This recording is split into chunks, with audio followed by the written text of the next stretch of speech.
Assalamualaikum warahmatullahi wabarakatuh.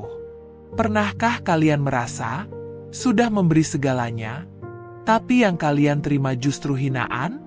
Saya tidak pernah menyangka, dari dapur kecil tempat saya memasak dengan penuh cinta, akan keluar kalimat yang membuat hati saya remuk seketika. Makanan kampung begini kok disajikan ke tamu? Itu kata menantu saya. Di usia saya yang sudah lewat 60 tahun, saya belajar satu hal pahit. Kadang yang paling melukai bukan orang asing, tapi orang yang kita anggap keluarga sendiri. Sebelum lanjut, kalau cerita seperti ini dekat dengan kehidupan kalian, silakan subscribe dan tulis di komentar. Apa kalian pernah diremehkan oleh keluarga sendiri? Mari saya ceritakan semuanya. Hari itu sebenarnya hari yang biasa saja. Matahari bahkan belum tinggi ketika saya sudah berdiri di dapur kecil rumah ini. Dapur yang sudah menemani saya lebih dari 30 tahun. Dapur yang sama tempat saya memasak untuk suami saya semasa beliau masih hidup, untuk anak saya sejak ia masih balita, sampai kini untuk keluarga kecilnya. Jam menunjukkan pukul 5 pagi. Lutut saya terasa ngilu seperti biasa, apalagi kalau cuaca sedang dingin. Tapi entah kenapa, setiap kali anak saya memberi kabar akan datang bersama istrinya, tenaga saya seperti muncul kembali. Apalagi kali ini katanya mereka akan membawa beberapa teman kantor. Mama, nanti siang kami ke rumah ya. Sekalian ada teman-teman kantor mau main. Biar sekalian makan siang di rumah, kata anak saya 2 hari sebelumnya. Saya senang bukan main. Di usia saya yang sudah lewat 60, momen rumah ramai adalah obat sepi yang paling ampuh. Sejak subuh saya sudah mulai memasak. Saya keluarkan daging terbaik yang saya simpan di freezer. Saya buat rendang kesukaan anak saya. Saya iris bawang merah dan putih pelan-pelan, sambil sesekali mengusap mata karena perih. Santan saya aduk perlahan agar tidak pecah. Saya juga memasak sayur lodeh labu siam, sambal terasi yang saya ulek sendiri, dan ayam goreng lengkuas yang harum. Tangan saya memang tidak sekuat dulu. Kadang gemetar saat memegang pisau. Kadang punggung terasa pegal saat berdiri terlalu lama. Tapi setiap aroma bumbu yang ditumis memenuhi dapur, hati saya terasa hangat. Saya membayangkan cucu saya makan dengan lahap. Saya membayangkan anak saya tersenyum sambil berkata, "Masakan mama memang paling enak." Itu saja sudah cukup bagi saya. Menjelang pukul 11 siang, rumah mulai ramai. Suara mobil terdengar di halaman. Saya cepat-cepat merapikan jilbab dan mengelap tangan dengan lap dapur. Anak saya masuk lebih dulu. "Mama, kami datang." Di belakangnya, menantu saya berjalan anggun dengan pakaian rapi dan wangi parfum yang lembut. Diikuti 3 orang teman kantornya. Mereka terlihat modern, berpakaian bagus, berbicara dengan logat yang terasa asing di telinga saya. Saya tersenyum lebar. "Masuk, Nak. Makanannya sudah siap." Saya memang tidak terbiasa banyak bicara dengan orang-orang seperti mereka. Jadi saya memilih kembali ke dapur, memastikan semua tersaji dengan baik. Meja makan saya tata seindah mungkin. Piring putih terbaik saya keluarkan. Sendok garpu disusun rapi. Rendang saya letakkan di mangkuk kaca besar. Uapnya masih mengepul. Aromanya memenuhi ruang makan. Hati saya berdebar, tapi juga bangga. Ketika mereka mulai duduk, saya berdiri agak jauh. Kebiasaan saya memang begitu. Saya lebih suka melihat mereka makan dulu, memastikan semuanya cukup. Awalnya terdengar suara biasa. "Wah, lengkap banget, Bu," kata salah satu tamu. Saya tersenyum kecil dari kejauhan. Menantu saya mencicipi rendang terlebih dahulu. Ia mengambil sedikit, lalu mencicipinya perlahan. Wajahnya sulit saya tebak. Kemudian ia mencoba sayur lodeh. Beberapa detik hening. Tiba-tiba ia meletakkan sendoknya agak keras di piring. Suaranya cukup terdengar jelas di ruang makan yang tadinya ramai. "Mama," katanya, nadanya setengah tertawa kecil. Saya mendekat sedikit. "Iya, Nak. Lain kali kalau ada tamu kantor, jangan masak yang terlalu tradisional begini ya. Teman-temanku nggak biasa makan makanan kampung seperti ini." Seisi meja mendadak sunyi. Saya seperti tidak langsung mengerti. "Maksudnya?" tanya saya pelan. "Iya, maksudku, sekarang kan orang lebih suka makanan modern. Pasta, salad, atau catering yang lebih kekinian. Ini terlalu, apa ya, kampung banget." Kata itu seperti tamparan. Kampung. Padahal makanan itu yang dulu selalu ia bawa pulang dalam wadah plastik setiap pulang dari rumah saya. Padahal rendang itu yang sering ia minta resepnya. Saya melihat wajah tamu-tamunya. Ada yang tersenyum kaku. Ada yang pura-pura sibuk minum. Tidak ada yang membela. Anak saya tertawa kecil, seolah ingin mencairkan suasana. "Iya, Ma. Sekarang selera orang beda. Tapi nggak apa-apa kok." Tidak apa-apa. Bagi saya itu bukan soal selera. Itu soal harga diri. Masakan itu bukan sekadar lauk. Itu waktu saya. Tenaga saya. Cinta saya. Saya ingin sekali berkata bahwa makanan ini dimasak dengan niat baik. Bahwa rendang dan lodeh bukan sesuatu yang memalukan. Bahwa tidak semua yang modern lebih baik dari yang sederhana. Tapi lidah saya terasa keluh. Saya hanya tersenyum tipis. "Oh, begitu ya. Mama nggak tahu."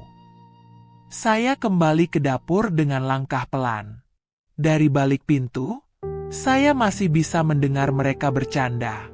Tapi entah kenapa, suara itu terdengar jauh sekali. Di dapur, saya berdiri memandangi kompor yang masih hangat.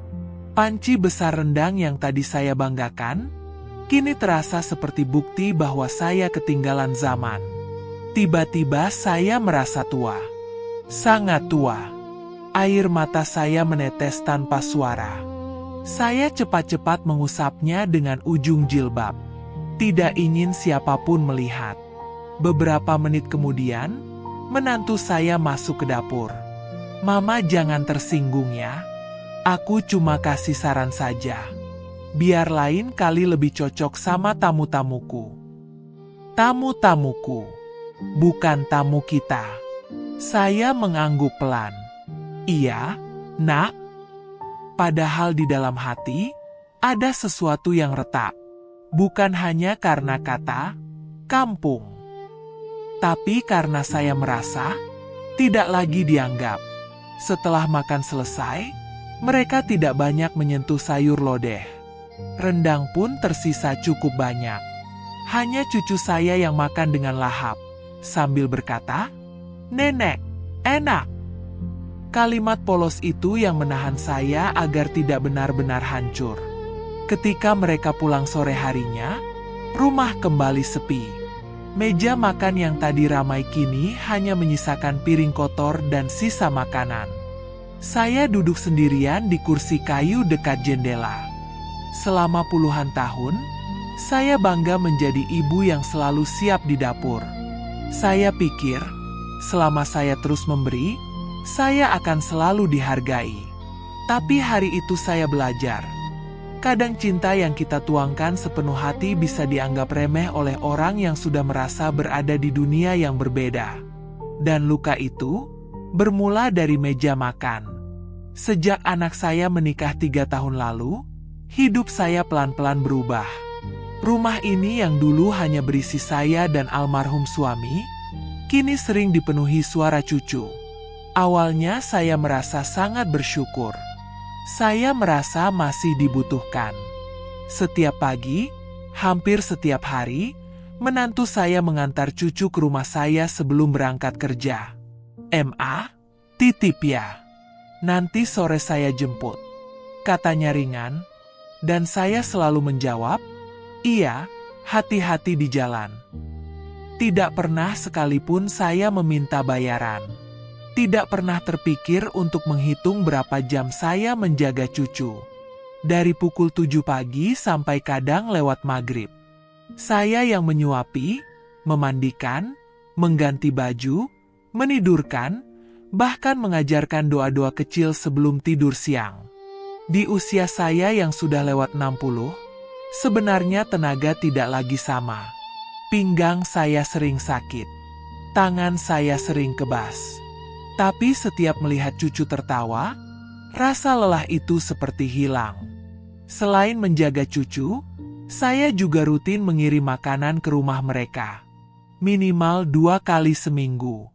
Rendang, opor, semur, sayur asem, apa saja yang bisa meringankan pengeluaran mereka. Anak saya pernah berkata, "Ma, sekarang kebutuhan banyak. Cicilan rumah, cicilan mobil, sekolah anak nanti." Saya mengerti. Saya tidak ingin anak saya kesulitan. Maka diam-diam saya membantu. Uang pensiun almarhum suami yang seharusnya cukup untuk hari tua saya, perlahan saya gunakan untuk membantu mereka. Pernah suatu kali anak saya datang dengan wajah cemas. "Ma, bulan ini agak berat. Bisa pinjam dulu buat bayar cicilan mobil? Nanti saya ganti." Saya tahu ia jarang benar-benar mengganti. Tapi saya tidak pernah menagih.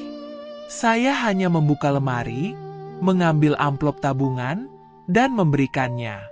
Bagi saya, anak tetaplah anak. Selama saya masih punya, saya ingin membantu.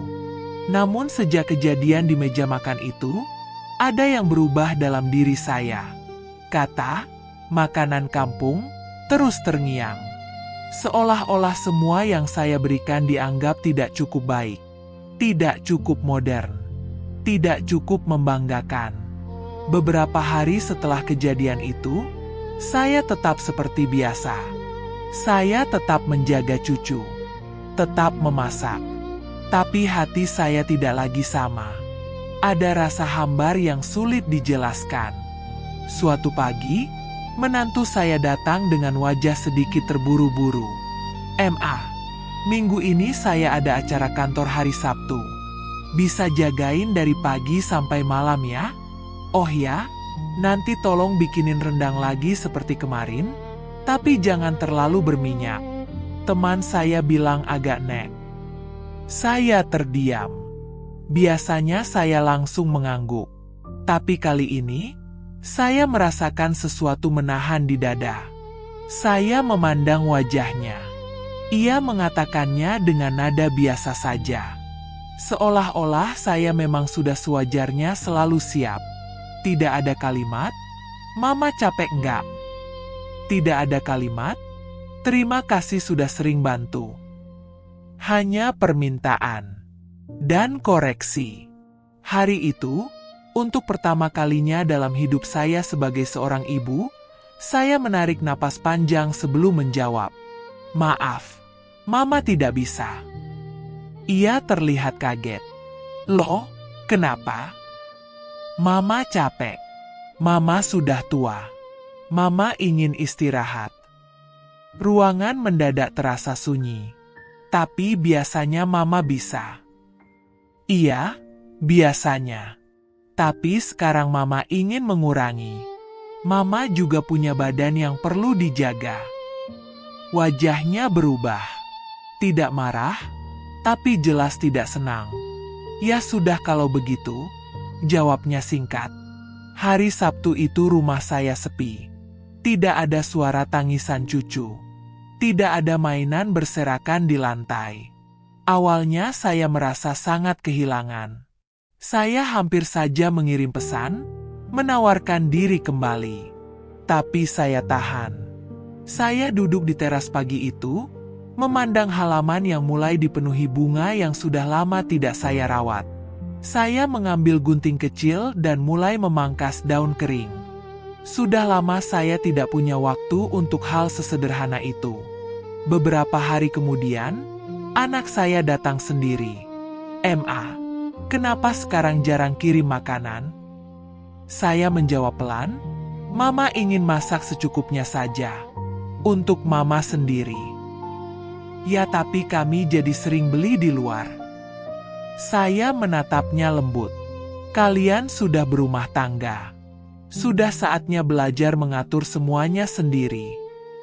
Ia terdiam. Sejak saat itu, saya benar-benar berhenti. Tidak ada lagi kiriman lauk rutin. Tidak ada lagi bantuan uang untuk cicilan. Kalau cucu datang, hanya sesekali dan tidak sepanjang hari. Awalnya hati saya terasa sangat berat. Saya menangis beberapa malam. Saya takut dianggap ibu yang berubah, ibu yang pelit, ibu yang tidak sayang lagi. Tapi di sela-sela tangis itu, saya juga mulai merasakan sesuatu yang lama hilang. Ketenangan. Saya mulai ikut pengajian pagi setiap Selasa dan Jumat. Saya bertemu teman-teman sebaya yang ternyata punya cerita hampir sama. Banyak di antara kami yang terlalu lama memberi, sampai lupa menjaga diri sendiri. Saya mulai memasak bukan karena kewajiban, tapi karena keinginan. Saya membagikan sebagian makanan ke tetangga sebelah yang selalu tersenyum tulus dan berkata, "Terima kasih, Bu. Masakan Ibu enak sekali." Kalimat sederhana itu terasa seperti obat. Tabungan saya pun tidak lagi berkurang drastis. Saya mulai menyisihkan untuk keperluan kesehatan saya sendiri. Membeli vitamin. Memeriksakan lutut ke dokter. Sesuatu yang dulu sering saya tunda demi membantu anak.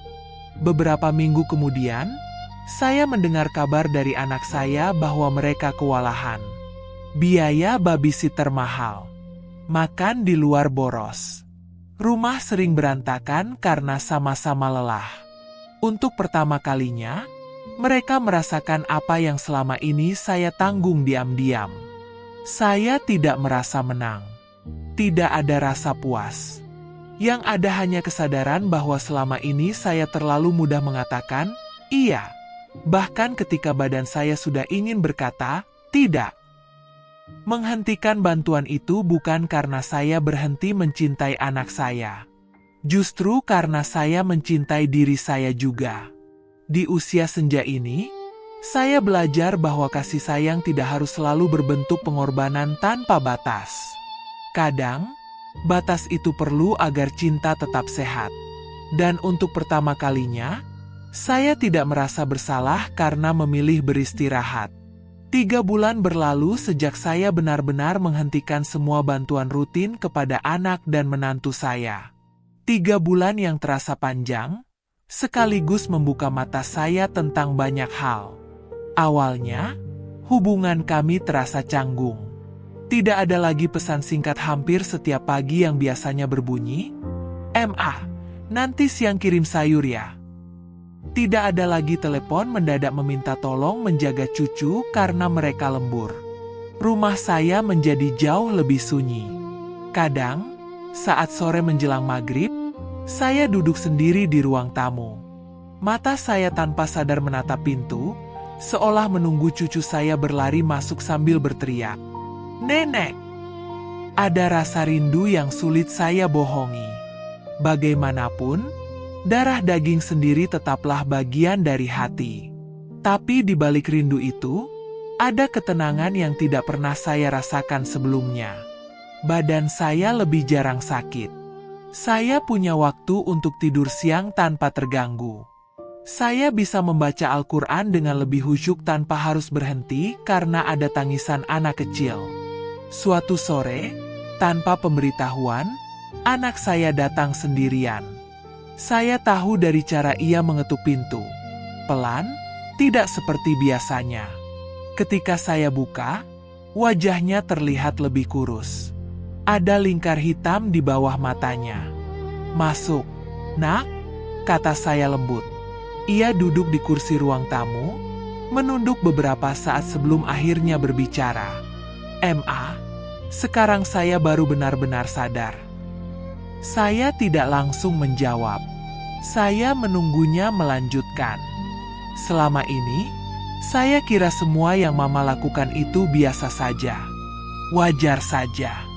Tapi setelah Mama berhenti, saya baru tahu betapa besarnya bantuan Mama. Hati saya bergetar, tapi saya tetap tenang. Ia bercerita bahwa mereka sempat mencoba menyewa babysitter penuh waktu. Biayanya hampir setengah dari gaji menantu saya. Belum lagi biaya makan di luar yang membengkak karena tidak ada lagi kiriman lauk dari saya. Rumah juga sering berantakan. Kami berdua pulang kerja sudah capek. Kadang jadi sering bertengkar hal kecil, katanya lirih. Saya memandang wajah anak yang dulu saya gendong kemana-mana. Yang dulu menangis kalau mainannya rusak. Sekarang ia sudah menjadi kepala keluarga, tapi masih belajar tentang tanggung jawab. Saya juga baru sadar.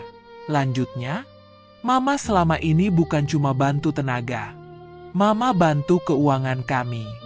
Tapi saya tidak pernah benar-benar bilang terima kasih. Air mata saya mulai terasa panas di pelupuk. Saya minta maaf. Ma, katanya sambil menunduk lebih dalam. Saya menarik napas panjang. Anak Mama, jawab saya pelan. Mama membantu bukan untuk dihitung. Mama membantu karena sayang. Tapi Mama juga manusia. Mama juga bisa lelah. Bisa terluka. Ia terdiam. Beberapa saat kemudian ia berkata, istri saya juga sebenarnya merasa bersalah. Soal kejadian waktu itu, tentang masakan. Nama kejadian itu saja sudah cukup membuat dada saya sesak kembali. Dia bilang dia tidak bermaksud merendahkan.